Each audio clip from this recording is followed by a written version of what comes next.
Chapter 1. Lithonia, Georgia, present day. The letterboard was running low on eyes. Denise Carter had noticed it that morning, the laminated surface worn almost transparent where Deon's fingers struck most often. She'd need to print a new one. Add it to the list. Letterboard, sensory-friendly laundry detergent, the noise-canceling headphones he'd cracked last week when the neighbor's car alarm went off. The list never got shorter. It just rearranged itself, priorities shuffling like cards in an endless game she hadn't agreed to play. "Deon, baby, breakfast is ready."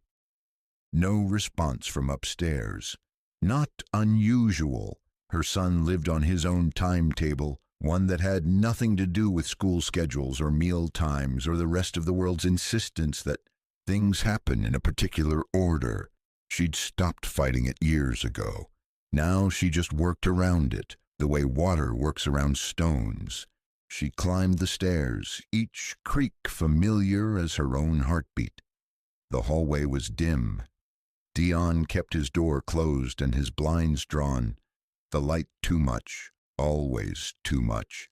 But she could see the glow from under his door, his tablet. He'd probably been up for hours doing whatever he did in the pre-dawn stillness, when the rest of the house slept. She knocked twice, then once, their signal. "I'm coming in, baby." Deon sat cross-legged on his bed, the tablet dark in his lap. He wasn't looking at it. He was looking at the wall, not through it the way he sometimes did when he got overwhelmed and retreated somewhere she couldn't follow. He was looking at it, focused, intent. "Deon?" He turned to her, 17 years old, tall and lean like his father had been, with those same deep brown eyes that seemed to hold more than they let out. He didn't speak, hadn't ever spoken, not in words that came from his mouth, but his hand moved to the letterboard propped against his pillow. His finger found the letters without hesitation. "Someone is coming." Denise felt her stomach tighten. "What do you mean, baby? Coming where?" "Here." "Who's coming?" Deon's finger moved again, but slowly this time, carefully, like he was choosing each letter from a much larger alphabet than the one in front of him. "I don't know yet, but they know about the fold." The word hit Denise like a slap. The fold. She'd heard him use it before, always in that careful, weighted way that meant it was important. When she'd asked what it was, he'd spelled out something she still didn't fully understand. "Where we meet. Where we've always been able to go." "We," meaning other kids like him. Non-speaking, the ones he said he could hear even when they were miles away, even when they'd never met in person. The ones who gathered in some space she couldn't see or touch or prove existed. She'd believed him. That was the thing. From the first moment he'd told her about it, spelled it out letter by painstaking letter 3 years ago, she'd believed him. Not because she understood it, not because it made any kind of rational sense, but because she knew her son. She'd carried him for 9 months and raised him for 17 years, and she knew, in that deep, pre-verbal way that mothers know, that Deon Carter did not lie. He also didn't scare easily. But right now, looking at the tension in his shoulders and the careful stillness of his face, Denise saw something she hadn't seen in a long time. Her son was worried. "Deon," she said, keeping her voice steady. "What's happening?"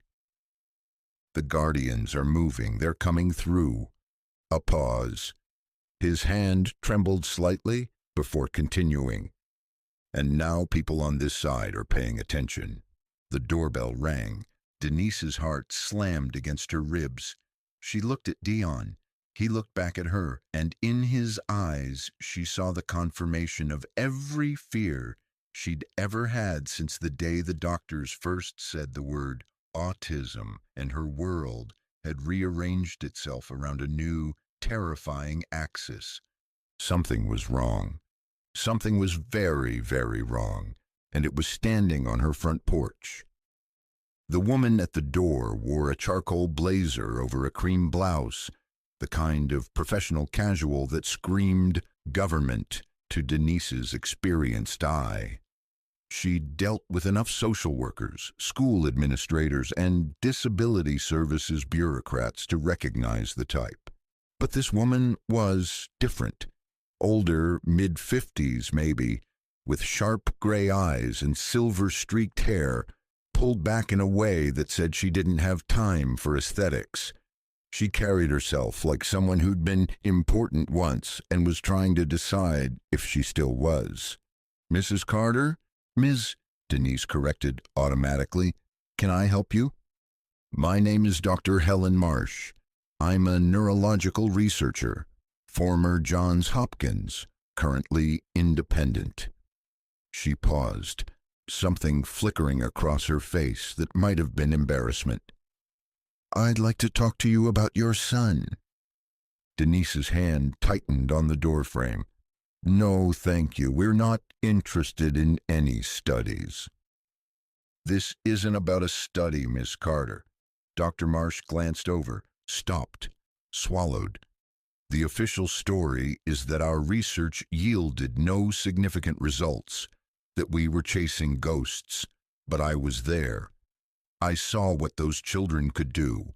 I saw what they were accessing, and I don't think it's going to stay hidden much longer." A black SUV turned onto the street. Denise watched it cruise past, slow and deliberate, before disappearing around the corner.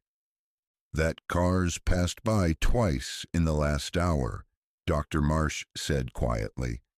"I noticed it when I was working up the courage to ring your doorbell." Denise made a decision, the kind she'd learned to make 17 years ago when the doctor said her son would never speak and she'd decided they were wrong. The kind that came from her gut, not her head. "Come inside," she said, "and tell me everything." Deon was waiting at the bottom of the stairs when Denise led Dr. Marsh into the living room. He'd put on his noise-canceling headphones, but they rested around his neck rather than over his ears. Ready, Denise understood, but not yet deployed. He was willing to engage. Dr. Marsh stopped when she saw him. For a long moment she just stared, and Denise watched the woman's scientific detachment crack into something more human. "You can feel it," Dr. Marsh said softly, "can't you? That thing that happened 14 months ago. You felt it from here." Deon raised his letterboard. His finger moved. "We all felt it." "What was it?" Dr. Marsh took a step closer. "In the fold. What did you feel?" Deon's finger hovered over the board. Denise saw his jaw tighten, that micro-expression she'd learned to read over 17 years, the one that meant he was choosing his words carefully. When he spelled, it was slow and deliberate. "The Natura are moving." "Natura?" Dr. Marsh's voice hesitated. "What is that?" "Guardians. They've always been there. They protect the fold. They protect us." "Protect you from what?" Deon looked at her, then at his mother. His finger moved again. "From people like you." Dr. Marsh flinched. Denise felt the words land, not cruel, just honest. The kind of honest that doesn't bother softening itself. "The experiments," Dr. Marsh said quietly, "at Meridian. That's why they're moving? Because of what we did?" "You opened something. You didn't ask. You just took." A pause. "Now they're coming through." "Coming through," Denise repeated. "Coming through where? Deon, what do you mean?" Her son looked at her, and in that look, Denise saw the child she'd raised, her beautiful, brilliant boy who saw the world differently than everyone else, who'd taught her that communication came in forms she'd never imagined. But she also saw something new, a weight, a responsibility he hadn't asked for but carried anyway. Sensing her alarm, His finger moved. The Natura won't hurt us, Mama. They never have. A pause. His finger trembled. Not from fear, Denise realized. From frustration. From the impossibility of explaining something so large through 26 letters. The fold isn't just where we meet, Mama. It's a boundary. A pause. His finger trembled. And boundaries can break. Outside, the black SUV turned onto the street again. This time, it slowed in front of the Carter house. This time, it stopped.